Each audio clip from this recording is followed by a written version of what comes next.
Yes sir, ಈಗ EVM ಮತ ಎಣಿಕೆ ಆರಂಭ ಆಗಿರೋದು. ಇನ್ನು ಈ ಸಂದರ್ಭದಲ್ಲಿ ಓಟ್ ಚೋರಿ ಬಹಳ ಸದ್ದು ಮಾಡಿತು. ಬಿಹಾರ ಚುನಾವಣೆಗೂ ಮುನ್ನ ಮತ್ತು ಆ ಸಂದರ್ಭದಲ್ಲೂ ಕೂಡ ಓಟ್ ಚೋರಿ ಬಹಳ ದೊಡ್ಡ ಮಟ್ಟದಲ್ಲಿ ಸದ್ದು ಮಾಡಿತ್ತು. ಪ್ರತಿಯೊಂದು ಚುನಾವಣೆಯ ಸಂದರ್ಭದಲ್ಲೂ ಏನಾದರೂ ಒಂದು ಸ್ಟ್ರಾಟಜಿಗಳನ್ನು ರೂಪಿಸುವಂಥ ಕೆಲಸಗಳಾಗ್ತವೆ. ಸೊ ಈ ಬಾರಿ ಏನಾದರೂ ಮತವಂಚನೆ ನಡೆದ್ರೆ ಜನ್ಜಿ ದಂಗೆ ಹೇಳ್ಬೇಕಾಗತ್ತೆ ನೇಪಾಳ ತರನೇ ಅಂತ RJD MLC ಕೂಡ ಮಾತನಾಡ್ತಾರೆ. ಸುನಿಲ್ ಸಿಂಗ್, ಸದ್ಯ ಈಗ ಇವಿಎಂ ಮತ ಎಣಿಕೆ ಸ್ಟಾರ್ಟ್ ಆಗಿದೆ ಸರ್. ನಿತೀಶ್ ಸರ್ಕಾರದ 10ಕ್ಕೂ ಹೆಚ್ಚು ಸಚಿವರು ಮುನ್ನಡೆ ಅನ್ನುವಂಥ ಮಾಹಿತಿ ಸಿಗ್ತಾ ಇದೆ. Let's go for discussion.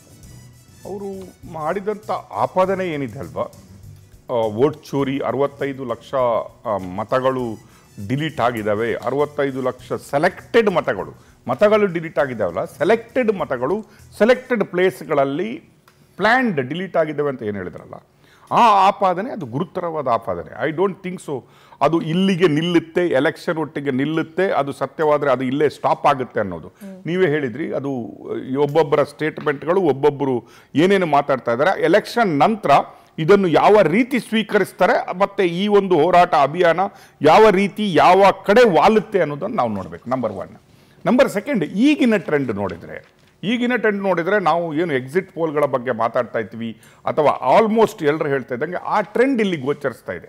ನನಗೆ ಎಲ್ಲೋ RJD BJP JDUಗಿಂತ ಇಲ್ಲಿ ಕಾಂಗ್ರೆಸ್ನ ನಂಬರ್ ನೋಡಿದರೆ I am varying. Because just 2 ಈಗ ಇರುವ 42, RJD 42 ಆದರೆ ಕಾಂಗ್ರೆಸ್ 2ರಲ್ಲಿ ಮಾತ್ರ ಮುನ್ನಡೆ ಇದೆ, RJD 42ರಲ್ಲಿ ಮುನ್ನಡೆ ಇದೆ. ಇತ್ತ ಕಡೆ ನೀವು ನೋಡಿದರೆ BJP ಆ್ಯಂಡ್ JDU ಈ ಸಲದ ನಂಬರ್ಸ್ ನೀವು ನೋಡಿದರೆ ಅತಿ ವೇಗವಾಗಿ JDU ನಂಬರನ್ನು ಇನ್ಕ್ರೀಸ್ ಮಾಡ್ತಾ ಇದ್ದಂಗೆ ಇದೆ. That is what I am saying here. This is dangerous to Congress ಅಂತ ಯಾಕೆ ಹೇಳ್ತೀನಿ ಅಂದರೆ, ಈ ಎಲೆಕ್ಷನ್ RJDಗಿಂತಲೂ ಕಾಂಗ್ರೆಸ್ಸಿನ ಉಳಿವಿನ ಪ್ರಶ್ನೆ ಮಾತ್ರ ಅಲ್ಲ, ರಾಹುಲ್ ಗಾಂಧಿ ಅವರ ಈ ನಾಯಕತ್ವ ಇದೆ ಅಲ್ವಾ, ಅದಕ್ಕೆ ಮಾಡುವಂಥ ಈ ರಿಸಲ್ಟ್ ಒಂದು ಕ್ವಶನ್ ಮಾರ್ಕ್ ಆಗುತ್ತೆ.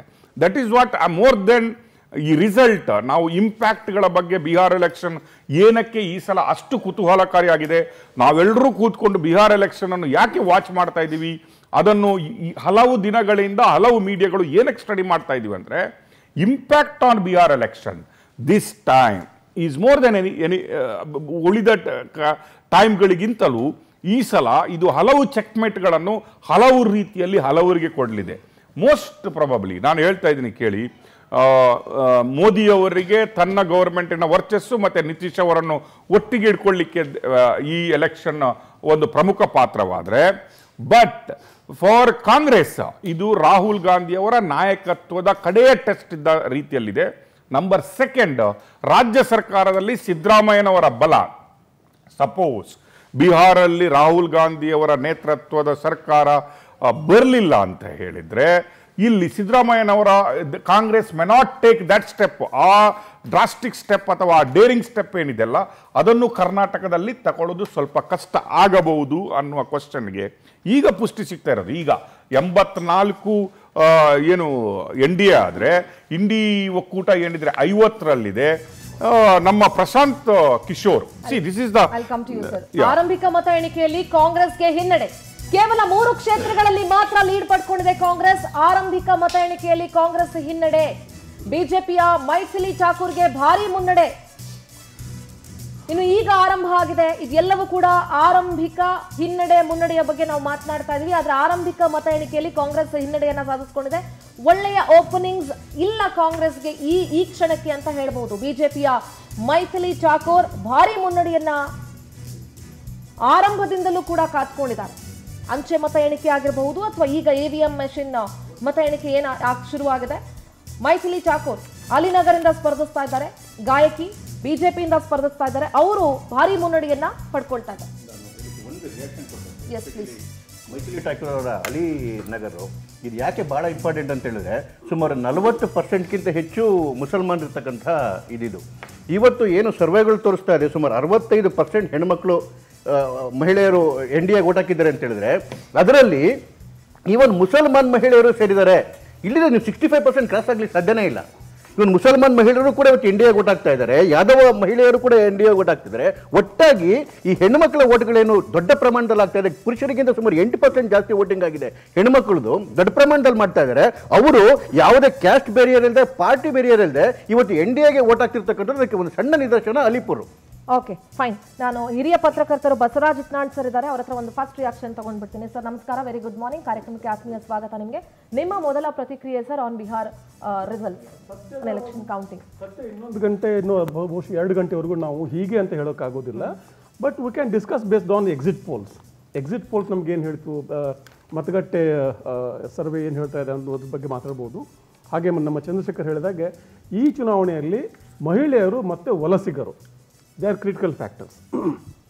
ಬಿಹಾರಲ್ಲಿ ಬೇರೆ ಬೇರೆ ರಾಜ್ಯಗಳಲ್ಲಿ ಪುರುಷ ಮತದಾರರು ಜಾಸ್ತಿ, ಮಹಿಳಾ ಮತದಾರರು ಕಡಿಮೆ ಇದ್ದರೆ ಬಿಹಾರಲ್ಲಿ ಮಾತ್ರ ಮಹಿಳಾ ಮತದಾರರು ಜಾಸ್ತಿ ಇದ್ದಾರೆ. ಸರ್ ಎನ್ಡಿಎ 90, ಎಂಜಿಬಿ 50, ಜಿಎಸ್ಪಿ 2, ಇತರೆ 4ರಲ್ಲಿ ಲೀಡ್ ನಲ್ಲಿದ್ದಾವೆ. ಶತಕದತ್ತ ಮುನ್ನುಗ್ತಾ ಇದೆ ಎನ್ಡಿಎ ಮೈತ್ರಿಕೂಟ ಅನ್ನುವಂಥ ಮಾಹಿತಿ ಸಿಗ್ತಾ ಇದೆ. Yes please go head sir. So ಹಾಗೆ ಇನ್ನೊಂದು, ಯಾಕೆ ಮುಸ್ಲಿಂ ಮಹಿಳೆಯರು ಕೂಡ ಮತ ಹಾಕಿರಬಹುದು ನಿತೀಶ್ ಕುಮಾರ್ಗೆ ಎನ್ ಡಿ ಎಗೆ ಅಂದರೆ, ನಿತೀಶ್ ಕುಮಾರ್ ಯಾವಾಗಲೂ ಕೂಡ ಒಂದು BJPಯ ಹಾರ್ಡ್ಕೋರ್ ಹಿಂದುತ್ವಕ್ಕೆ ಭಿನ್ನವಾಗಿ ಆಲ್ ಇನ್ಕ್ಲೂಸಿವ್ ಇಮೇಜ್ನಲ್ಲಿ ಕಾಪಾಡ್ಕೊಂಡು ಬಂದಿದ್ದಾರೆ. ಯಾವಾಗ BJP ಹಾರ್ಡ್ಕೋರ್ ಹಿಂದುತ್ವ ಬಗ್ಗೆ ಮಾತಾಡಿದೆಯಲ್ಲ ಅವಾಗ ನಿತೀಶ್ ವಿರೋಧ ಮಾಡ್ಕೊಂಡೇ ಬಂದಿದ್ದಾರೆ. Nitish Kumar is more acceptable to Bihar Muslims than Modi. That is his impression.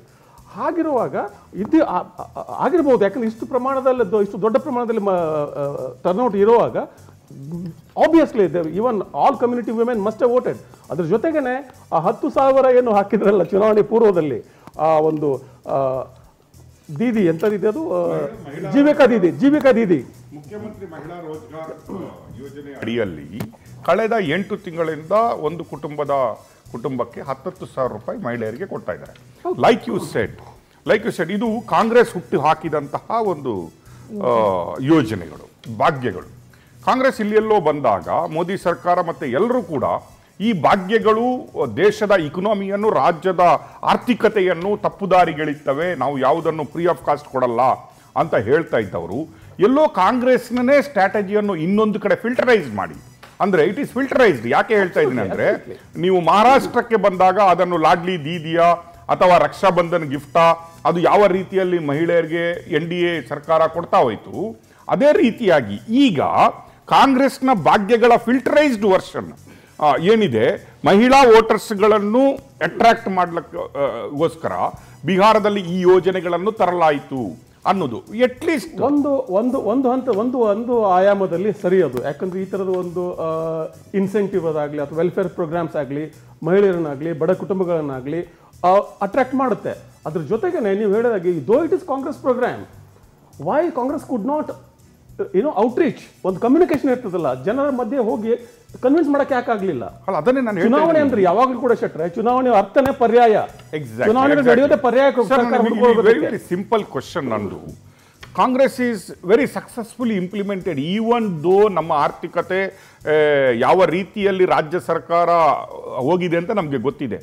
ಆದರೂ ಕೂಡ ಎಲ್ಲೂ ನಾವು ಈ ಭಾಗ್ಯಗಳನ್ನು ಬಿಟ್ಕೊಡಲ್ಲ ಅಂತ ಆರ್ಥಿಕತೆ ಎಷ್ಟು ಹಿಂಜರಿದ್ರೂ ಕೂಡ ಅದನ್ನು ಇಂಪ್ಲಿಮೆಂಟ್ ಮಾಡ್ತಾನೆ ಹೋದ್ರು, ಅದನ್ನು ಕೊಡ್ತಾನೆ ಹೋದ್ರು. ಈಗ ನೆಕ್ಸ್ಟ್ ನೀವು ತೆಲಂಗಾಣಕ್ಕೆ ಬಂದರೂ ಕೂಡ ಅಲ್ಲಿನೂ ಕೊಡ್ತಾನೆ ಹೋದ್ರು. ಅಲ್ಲಿನ ಮುಖ್ಯಮಂತ್ರಿ ಅವರೇ ಹೇಳ್ತಾರೆ, ನಮ್ಮ ಹತ್ರ ಬೇರೆ ಯಾವುದಕ್ಕೂ ದುಡ್ಡಿಲ್ಲ, ಈ ಭಾಗ್ಯಗಳಿಗೆ ದುಡ್ಡು ಹೋಗ್ತಾ ಇದೆ ಅಂತ. ಇನ್ನೊಂದು ಕಡೆ ಮಹಾರಾಷ್ಟ್ರದಲ್ಲಿ ಸ್ವಲ್ಪ ತಿಂಗಳು ಕೊಟ್ಟುಬಿಟ್ಟು ನಿಲ್ಲಿಸ್ಬಿಟ್ರು, ಇನ್ನು ಸಾಕು ನಮಗೆ, ಇದು ಬೇರೆ ಏನು ಅಭಿವೃದ್ಧಿಗಳಿಗೆ ಇದಕ್ಕೆ ದುಡ್ಡು ಹೋದ್ರೆ. ಆದರೂ ಕೂಡ Congress is not able to convey sombre there. ನಾವು ಹೇಳಿದ ಮಾತುಗಳನ್ನು ಮಾಡಿದ್ದೀವಿ, ನಾವು ಈ ಭಾಗ್ಯಗಳನ್ನು ಇಂಪ್ಲಿಮೆಂಟ್ ಮಾಡಿದ್ದೀವಿ. ಬಟ್ ಜನಗಳು ಮೋದಿಯವರು ಮಾಡಿದಂತಹ ಅಥವಾ ಅವರ ಒಕ್ಕೂಟ ಮಾಡಿದಂತಹ ಪ್ರಣಾಳಿಕೆಯನ್ನು ಜಾಸ್ತಿ ಒಪ್ತಾರೆ ವಿನಃ ಕಾಂಗ್ರೆಸ್ ಪ್ರಾಕ್ಟಿಕಲಿ ಇಂಪ್ಲಿಮೆಂಟ್ ಮಾಡಿದಂತಹ ಭಾಗ್ಯಗಳನ್ನು ಕೂಡ ಇವತ್ತು ಒಪ್ಪದಂತಹ ಸ್ಥಿತಿ ಇದೆ. ಏನಕ್ಕಾಗಿದ್ದು ಊಹೆ ಮಾಡ್ಕೊಳ್ಳೋಣ, ಕಾಂಗ್ರೆಸ್ ಇದನ್ನು ಹೇಳ್ತು ಅಂತ ಇಟ್ಕೊಳ್ಳಿ. ಆದರೆ ಕಾಂಗ್ರೆಸ್ ಅಥವಾ ಕಂಪ್ಲೀಟ್ ಮಹಾಗಠಬಂಧನ್ ಏನಿದೆ ಅಲ್ಲಿ ಬಿಹಾರದಲ್ಲಿ ಏನು ಪರ್ಯಾಯ ಮುಖ ತೋರಿಸ್ತಿದ್ದಾರೆ ಇವರು? ಲಾಲು ಯಾದವ್, ತೇಜಸ್ವಿ ಯಾದವ್ ಅವ್ರು ಹೇಳ್ತಾರೆ ಕಟ್ಟ ಸಾಮ್ರಾಜ್ಯ ಕಟ್ತೀವಿ ನಾವು ಅಂತ. ಯಾವಾಗ ಮೋದಿ ಅವರು ಅದನ್ನ ಟೀಕೆ ಮಾಡಿದ್ರು, ಆ ಟೀಕೆ ಮಾಡಿದ ತಕ್ಷಣ ಅದು ಕಡಿಮೆ ಮಾಡಲಿಲ್ಲ ಆ ವಾದವನ್ನು ಅವರು. ಆ ಗೂಂಡಾಗಿರಿಯ ಒಂದು ಸಂಸ್ಕೃತಿಯನ್ನ ಅದು ಕಡಿಮೆ ಮಾಡಲಿಲ್ಲ ಅವರು, ಅದನ್ನೇ ವೈಭವೀಕರಿಸ್ಕೊಂಡ್ಬಿಟ್ರು. ಆಮೇಲೆ ಪರ್ಯಾಯ ಮುಖ ಏನಿದೆ for Bihar state, where is alternative? ನಾನು ಹೇಳಿದ್ದೆಲ್ಲ, ಎಲೆಕ್ಷನ್ ಇಸ್ ಅಬೌಟ್ ಆಲ್ಟರ್ನೇಟಿವ್ಸ್. ಜನ ಪರ್ಯಾಯ ಬಯಸ್ತಾರೆ ಅಂತ 5 ವರ್ಷಕ್ಕೊಮ್ಮೆ ಎಲೆಕ್ಷನ್ ಮಾಡ್ತೀವಿ ನಾವು. ಆದ್ರೆ ಪರ್ಯಾಯ ಕೊಡೋದ್ರಲ್ಲಿ ನೀವು ವಿಫಲ ಆಗಿದ್ದೀರಿ. ಒಂದು ಪರ್ಯಾಯ ನೆರೇಟಿವ್ ಆಗಲಿ, ಒಂದು ಪರ್ಯಾಯ ನಾಯಕತ್ವವಾಗಿ ಕೊಡೋದು ವಿಫಲ ಆಗಿದ್ದೀರಿ ನೀವು. ಮತ್ತೆ ನಿತೀಶ್ ಕುಮಾರ್ ಕೇವಲ ಈ ಒಂದು 10,000 ಜೀವಿಕಾ ದೀದಿ ಮತ್ತೊಂದು ಇನ್ನೊಂದು ಕಾರ್ಯಕ್ರಮಗಳ ಅಷ್ಟೇ ಅಲ್ಲದೆ, he has also invested in infrastructure. ಅಲ್ಲಿನ ಜನ ಮಾತಾಡೋದನ್ನ ಕೇಳಿದೆ ನಾನು. ರೋಡ್ಗಳು ರಸ್ತೆಗಳು ತಕ್ಕ ಮಟ್ಟಿಗೆ ಆಗಿದೆ, ದೊಡ್ಡದಾಗಿ ಕ್ರಾಂತಿಯೂ ಆಗಿಲ್ಲ. ಬಿಹಾರ್ ಇವತ್ತಿಗೂ ಬಡ ರಾಜ್ಯನೇ. ಆದರೂ ಕೂಡ ನಿತೀಶ್ ಕುಮಾರ್ ಬಂದಾದ್ಮೇಲೆ ಒಬ್ಬ ಸಜ್ಜನ ವ್ಯಕ್ತಿ ಇನ್ಫ್ರಾಸ್ಟ್ರಕ್ಚರ್ ಇನ್ವೆಸ್ಟ್ ಮಾಡ್ತಾರೆ, ಜೊತೆಗೆ ವೆಲ್ಫೇರ್ ಕಾರ್ಯಕ್ರಮಗಳನ್ನು ಮಾಡ್ಕೊಳ್ತಾರೆ. ಅದ್ರ ಪರ್ಯಾಯವಾಗಿ ನೋಡಿದ್ರೆ ಗೂಂಡಾ ರಾಜ್ಯ.